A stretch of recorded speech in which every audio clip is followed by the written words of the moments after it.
Indonesia kena dampak langsung dan tidak langsung ketika Gemini dan Gemini perang tarif mengacak-ngacak tatanan dagang dunia.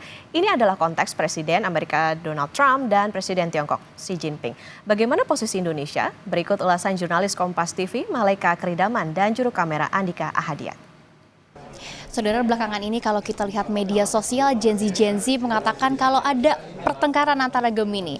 Bukan Gemini apa, tapi merujuk ke Presiden Trump dan juga Presiden China. Nah, saya mau langsung tanyakan ke Sandiaga Uno.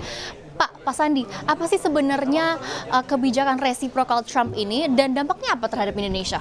Ini Gemini lawan Gemini ya, jadi dua-duanya zodiaknya sama.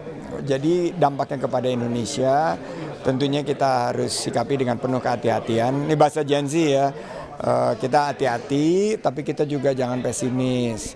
Kita tetap harus melihat ini sebagai peluang. Ada bukan opor ayam tapi ini opportunity, ini baru lagi lebaran kan.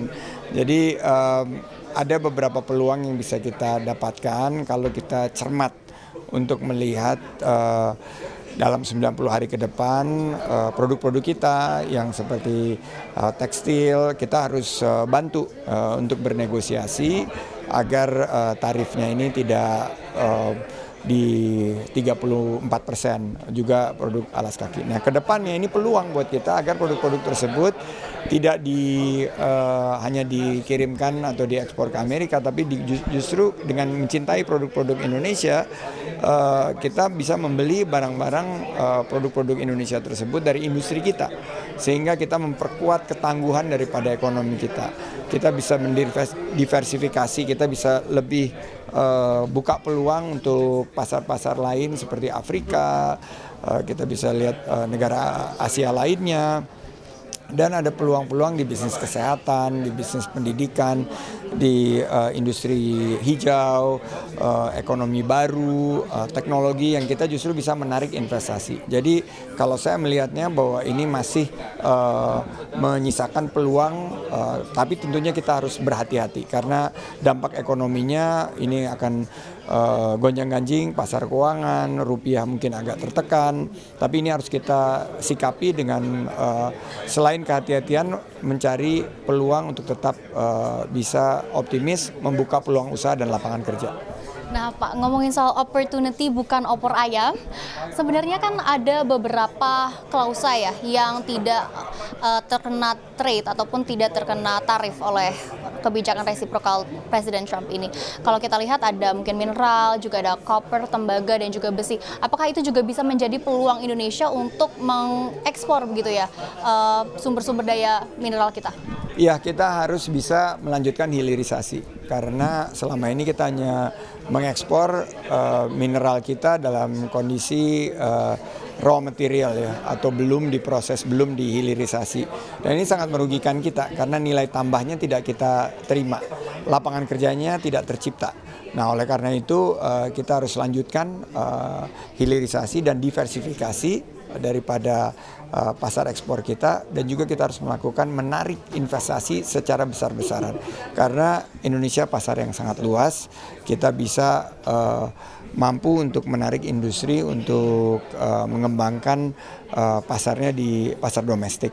Jadi juga ada beberapa produk-produk lain ya yang dikecualikan, seperti misalnya kemarin adalah produk-produk yang berkaitan dengan elektronik dan lain sebagainya. Tapi menurut saya ini kesempatan kita untuk memperkuat pasar domestik kita, meningkatkan investasi kita, dan menggenjot ekspor ke negara-negara lain yang tidak menerapkan tarif resiprokal. Pak, terakhir nih, ini kan masih 90 hari lagi dan masyarakat sudah sangat khawatir dengan kebijakan reciprocal Presiden Trump ini. Ada nggak saran ataupun tips gitu untuk pemerintah supaya tidak makin membuat masyarakat khawatir? Kalau kita lihat kan 34% ini rumusnya ya, dari defisit, pembilangnya defisit, penyebutnya itu adalah total trade kita. Nah, kita dikena 34% ini kan ada defisit. Jadi mungkin dalam jangka pendek kita harus mengalihkan pembelian daripada produk-produk yang kita bisa dapatkan dari Amerika dengan harga yang sama dan tidak merugikan ekonomi Indonesia. Misalnya minyak dan gas bumi, misalnya produk-produk kedelai, itu bisa kita dapat, atau gandum bisa didapatkan dari Amerika dengan harga yang terjangkau. Yang kedua, jangka menengah dan panjang, ini adalah kesempatan kita untuk melakukan deregulasi. Beberapa kebijakan-kebijakan seperti kuota untuk produk-produk pangan itu udah jadul banget deh, udah nggak zaman sekarang, itu harus dipangkas karena itu jadi ekonomi rente sebelumnya. Jadi ini yang harus kita ganti dengan kebijakan-kebijakan yang lebih berpihak kepada masyarakat kita, sehingga harga-harga kita bisa terjangkau, produk-produk pangan kita bisa diproduksi dengan efisien, dan kita bisa menciptakan peluang usaha dan lapangan kerja yang luas. Karena ekonomi kita terus bertumbuh 5% plus minus, dan kita mudah-mudahan bisa mencapai pertumbuhan yang lebih tinggi lagi.